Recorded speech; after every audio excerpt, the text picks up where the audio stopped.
Welcome to Okoboji Broadcast, everybody. Oh, kind of a warm, humid day right out here at Camp Foster. There's beautiful East Lake Okoboji right behind us. Josh Carr is here with us today. And Josh, as I drove into the camp here, and I always enjoy coming from M56 and down the drive of here to the camp. And I saw activities with kids, the sounds of children enjoying being out here at the camp, and it's kind of a welcome relief in a world where things have been quiet. Yes. Yeah. Yeah. It's a welcoming sound. It gets quiet around here. It gets quiet all over the lakes until summer starts. You hear boats going, you hear kids screaming and yelling, and the pool splashing of water, and always good sound. Yeah. Yeah, it is indeed. Well, and that goes without saying then that things are happening here at Camp Foster, to say the least. Yeah, we're right in the middle of our beginning just now, our biggest week of the summer. We started out a little slow. I think there's a lot of families that were very tentative about sending their kids to camp, and yeah. we've been very forthright about how we're distancing our kids, keeping our kids kind of segregated into groups, making sure we wash hands and masking up when they go inside and things like that, following all the protocols. I do know that the ACA, the American Camping Association, had come forth with a lot of really neat stuff for us. They don't mandate everything, but they say, hey, if you can do this, and it'll be one of the best allies you got. So we followed a lot of different authorities on that, and obviously we're open. Yeah, we're conducting as safely as we can. Yeah, and we're watching everything day by day, and it's been a journey. It's been a lot of learning experiences, but we have kids here. Yeah, the best thing that could have happened to them all summer is the fact that they can get out, have some fun, go yell and scream, blow off steam, go for a swim, whatever it happens to be. I mean, because they're going to go right back into the unknown here very soon. Yeah, that's exactly right, and we can hear them over my shoulder here right now, and it's a very welcome sound. So what are the different things they can be doing right now, Josh?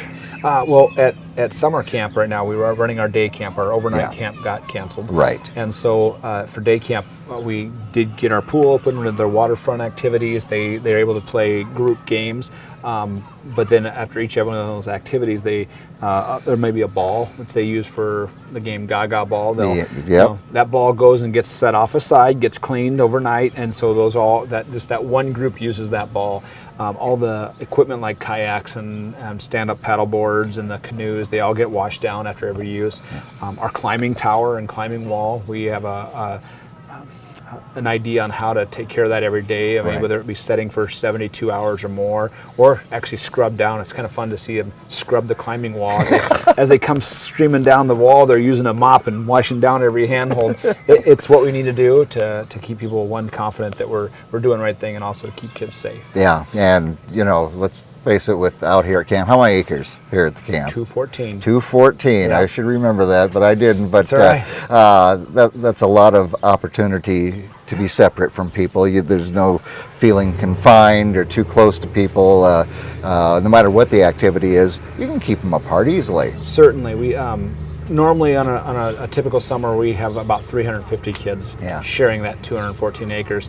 And this year, with our overnight camp, it's closer to 79 to 100 kids sharing that, so they can really spread out. And day camps got to experience some things that normally wouldn't in a normal year. They're coming into an area that is typically known for the residential campsite, and they're getting to see things, and maybe they'll say, Mom, I need to come back to overnight camp next year. You know what I mean? So that'll be a positive. Plant the seed, yes indeed. Yeah.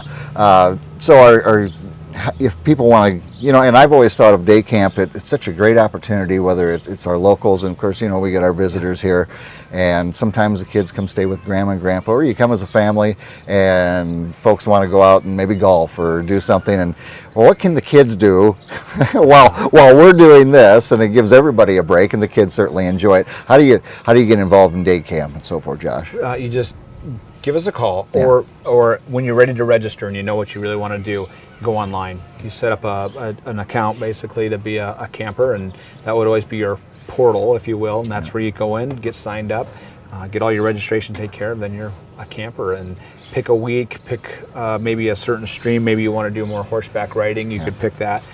It's really pretty simple once you get started on it. And so a camper can do 1 week sessions, depending on the age. We start at ages 4.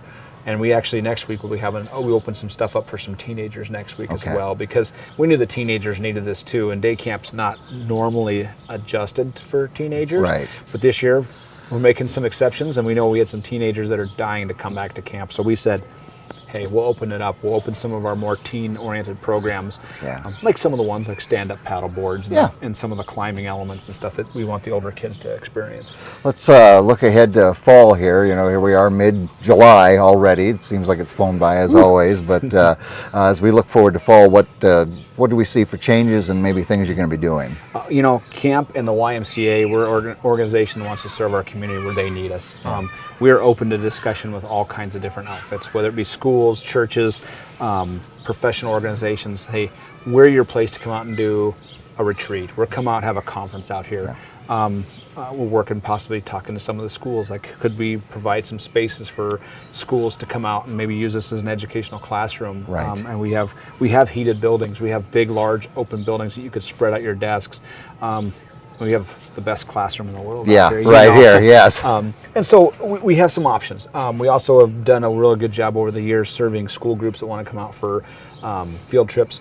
Right now, schools don't even know what they're doing, and so connecting with a camp to say, hey, we want to come out and do an outdoor ed day.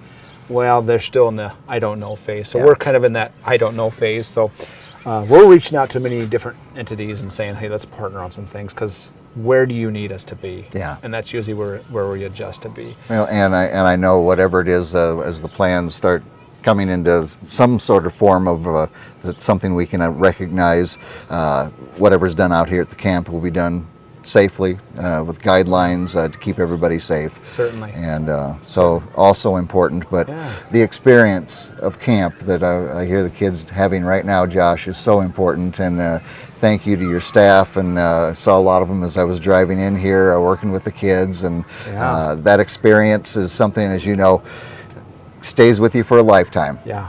Well, I do want to share something that's kind of inventive that our staff did come up with, and we did a women's wellness retreat last year. It was in the middle of January. Right. And so they were doing that again this year in September. There's a men's wellness retreat that's happening in August. Okay. And so that'd be a sign up, come, you get a cabin, we provide the meals. It's more oriented toward kind of the guys' getaway weekend, the girls' getaway weekend.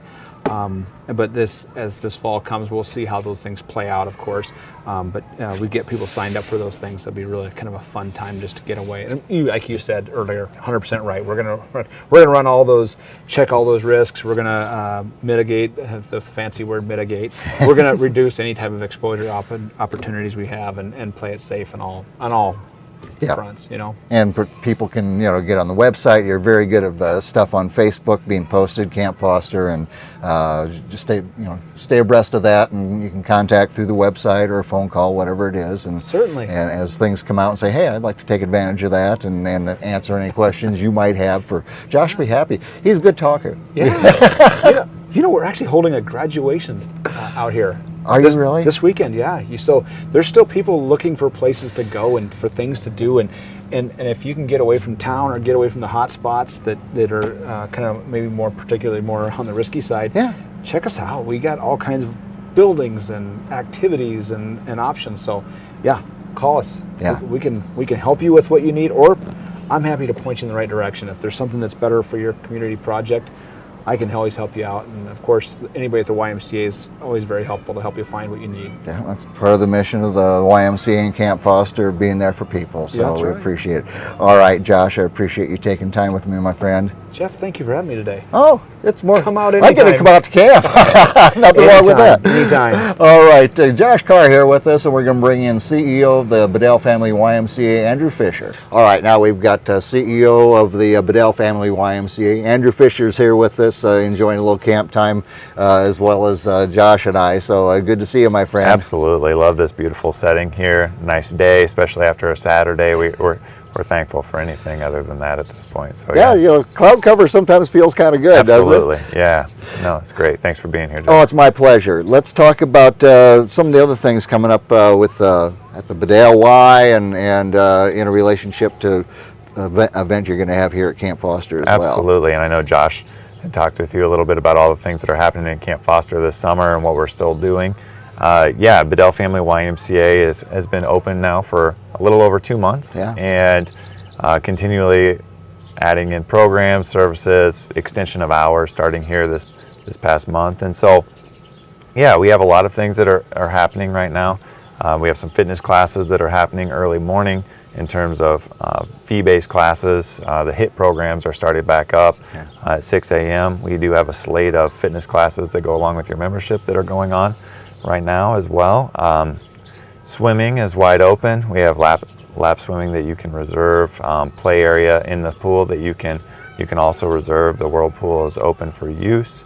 A lot of new things happening. Boji Bay opened this past week down in Milford. And, That's right. And we are in partnership with that program with staffing. And so Boji Bay Pool in North Milford there is open the entire week, 7 days a week, 1 p.m. to 6 p.m. there. And so it's a nice space to enjoy the great outdoors in a safe manner here this summer with that. So otherwise, all the services you traditionally expect at the Bedell Family YMCA and Milford HLPC are back online. Yes, things are a little different with some of the procedures due to COVID-19, but feel good about where we're at with that and excited to see more and more people starting to utilize those services again. Yeah, from what I've seen, members are happy to be back in there and happy to comply with the guidelines you've had to set up to keep everybody safe, and members they're happy to do whatever it takes to keep it going. In our main facility, the Bedell Family YMCA, we've adjusted the layout to where the family gym is now a health and wellness space, as well as our wellness center has been able to be spaced out more. So social distancing is being accomplished, plus you have the opportunity to control your own sanitation as you come into the facility. And so between those two things, we've had a lot of positive feedback through that. And so excited to keep those things moving forward. We're still continuing to do day camp programs here at Camp Foster, as well as at the school districts under the new guidelines. That is a tad challenging just because we can't serve as many families as we would like, but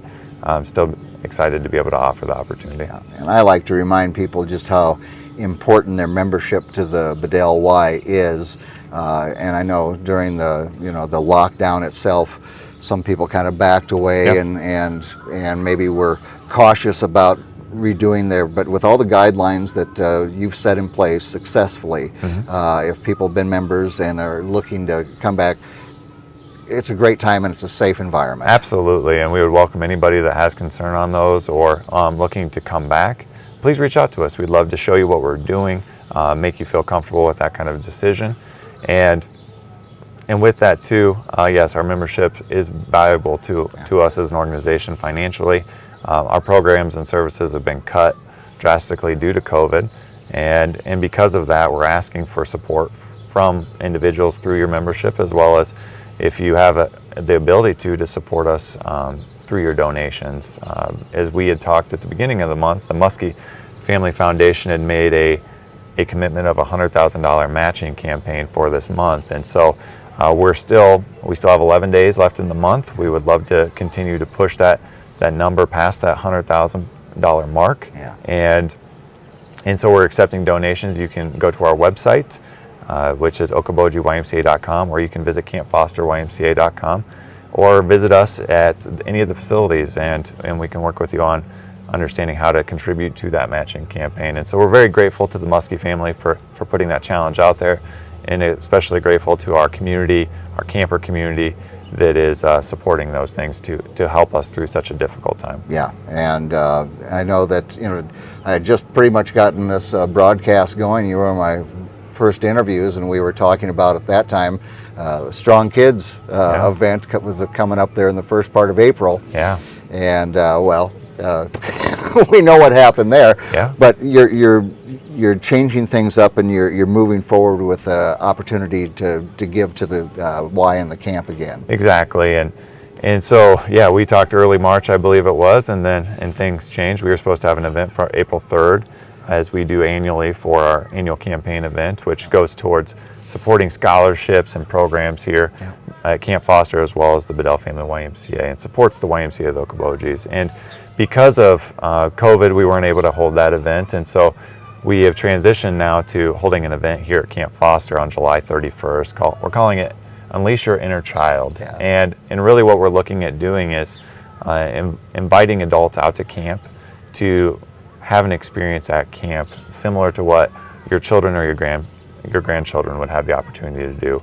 As you come into camp, we'll give you a walking tour down to the lakefront so you can see pieces of camp that maybe you haven't seen since you were a kid, or maybe you've just heard about over the course of time. What we'll be doing for that evening is we will have food down on the lakefront in a very safe manner outdoors, give you the opportunity to see some of the treasures of Camp Foster during that night, visit the Camp Foster gift shop. If you had a camper that didn't have a chance to come to camp, you want to get them something for camp, we'll make that available. Give you a chance to visit the alumni hall where you can see just years of photos and a lot of history of camp, which brings back smiles to so many people from memories that they've had here at camp. And then the second part of the evening, if you so choose, you can experience camp just like the kids do. You can ride the zip line, you can shoot the bow and arrow, you can throw a hatchet, you can do a couple of the main camp activities that we could do in a fun, safe way for people. And so July 31st, that event is happening out here at camp. Anyone who had already purchased tickets for the April 3rd event is going to be welcomed out to that. If you're interested in coming to the event, you can find that information on our YMCA websites, Camp Foster YMCA and Bedell Family YMCA. OkobojiYMCA.com will get you to those spots as well. And you can purchase tickets to come to that event. We also have an online auction that is going to be in partnership with that. So traditionally at our events we do a silent and a live auction.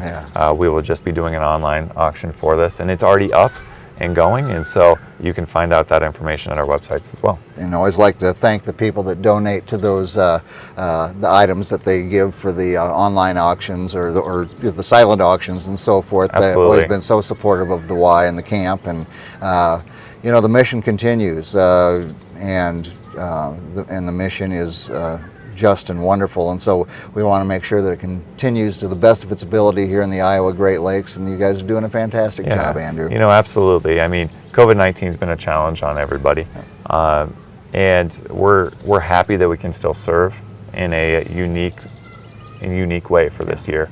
And so as I heard you talking with Josh during your interview, it's so nice to hear the kids laughing and having fun in the background, and knowing that we're still able to provide some of those opportunities, even though it looks a lot different than it normally would.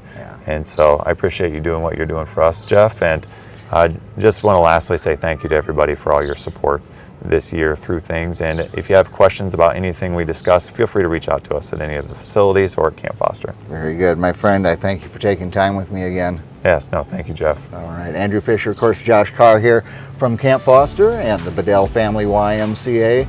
We need our Y, we need our camp. Please, if you can, donate, keep your membership. Let's take care of an establishment here in the Iowa Great Lakes that has done so much for our area. We want to make sure that that mission continues. We thank you for watching us right here on Okoboji Broadcast. Okoboji Broadcast with Jeff Thee is brought to you in part by the headquarters of the University of Okoboji is at the Three Suns, open Monday through Saturday 10 to 5 and Sunday noon to 4. Last Touch Painting and Cleaning, providing interior, exterior, and house painting and professional cleaning services in Spirit Lake. Okoboji Mattress Company, 1 mile west of the junction of Highway 9 and 71 in Spirit Lake. Bank Midwest, dream big, plan wisely, live well. And Ducky's Marine and Motorsports Repair in Spirit Lake. Lakes Regional Healthcare and Avera Partner. Brand's Law Office in Spirit Lake. Ruthven Locker, where carnivores are welcome on Hill Avenue in Spirit Lake. Beck Engineering in Spirit Lake. B Radiant Laser Skin Studio, newly located in the Okoboji Plaza in Okoboji. And by Quest Wealth Management, a financial advisory practice of Ameriprise Financial Services. Advisors Jan Spielman, AJ Spielman, and Erica Wachholz.